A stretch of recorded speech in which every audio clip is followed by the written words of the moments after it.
신용환 교수님이 5대 명산 구판 버리고 다닌다. 그러니까 버렸었다. 이거를 갖다가 폭로했던 거를 대통령실에서 고발이 됐는데 이게 어떻게 될까? 좀 볼게요. 이게 어떻게 될까? 이 문제가 어떻게 될까? 근데 이게 5대 명산에서 구판을 동시에 같은 날 요거 가지고 좀 꼬투리 잡고 그러는 것 같아 보이더라고요. 이 부분이 어떻게 판결이 날까? 신용환 교수님.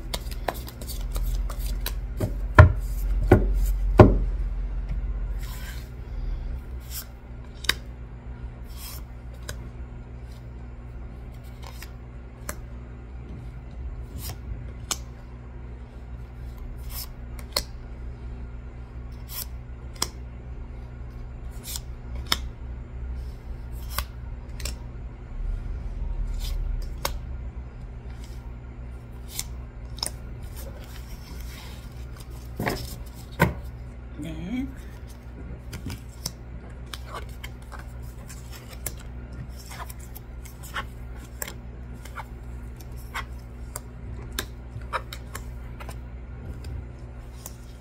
종이.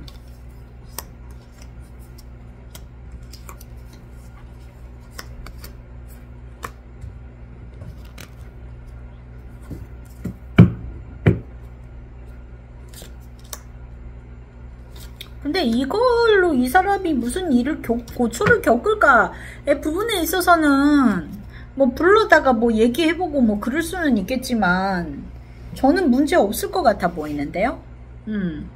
지금 이 사람의 이 교수님의 상황에 있어서 자 방해자의 정의카드 어떤 재판적인 이야기라든지 그런 거는 들어와 있는 상태. 그러니까 이분한테 지금 고소고발이 들어온 거잖아요. 근데 그것도 이제 윤석열이나 김건희가 고소한 것도 아니고 대통령실에서 고발을 했다 이 얘기인데 이거에 대해서는 있잖아요. 그 전에 이미 좀 이야기가 끝나는 것 같아 보여요. 지금 보면 심판의 카드가 보여집니다. 그래서 재판이 진척되기 전에 윤석열의 판결이 먼저 나는 모습이 아닐까 저는 좀 그렇게 보여져요. 그래서 이거에 대해서 어떤 재판이 진행이 된다? 조금 그렇게 보기에는 좀 애매한 모습인데요. 그렇게 보기엔 애매한 모습이고 실제로 5대 명산의 구판이 그렇게 있었나요? 그 대통령실에 저 대통령실인가 어딘가에 근무하던 사람 중에 공무원으로 채용을 했었다. 그 부분에 대해서인 건데 그 사람이 그런 일을 하지 않았을까?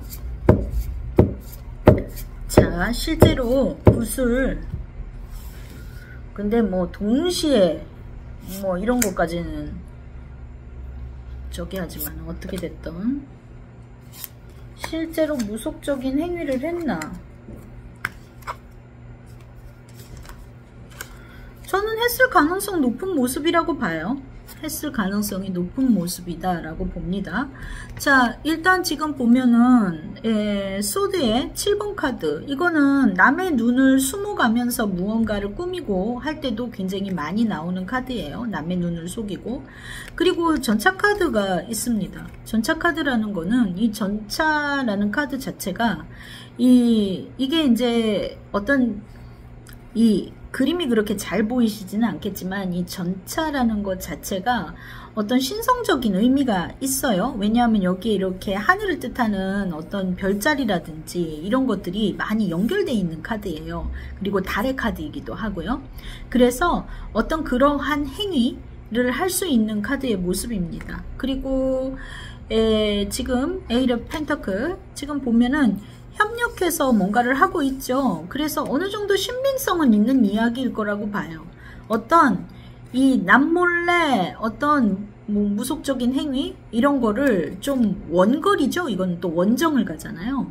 그러니까 그 대통령 관저 안에서 무속 행위를 하는 게 아니라 멀리 말을 타고 가야 되는 그러니까 멀리 장거리인 데에서 어떤 협력에 의해서 이루어지는 관계 이런 거는 있는 이야기일 거라고 봅니다. 그래서 그거는 그럴 수 있다.